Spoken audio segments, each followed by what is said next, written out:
Antioxidant খুব উপকারী এবং অ্যান্টিঅক্সিডেন্ট রক্ত জমাট বাঁধতে বাধা দেয়।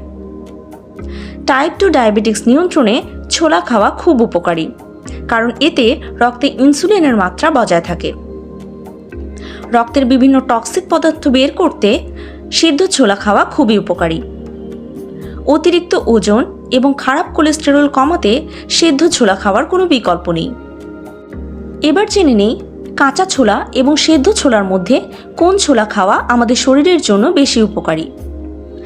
আমাদের মধ্যে অনেকেই রয়েছেন যারা কাঁচা ছোলা খেয়ে থাকেন, আবার অনেকে আছেন যারা সেদ্ধ ছোলা খান। তবে সেদ্ধ করা ছোলা খাওয়ার ক্ষেত্রে অবশ্যই সতর্ক থাকতে হবে, কারণ অধিক পরিমাণ তেল এবং মশলাযুক্ত ছোলা সেদ্ধ আমাদের হজম শক্তির ব্যাঘাত ঘটাতে পারে। এবার জেনে নেই ভালো উপকার পেতে ছোলা কিভাবে খাবেন।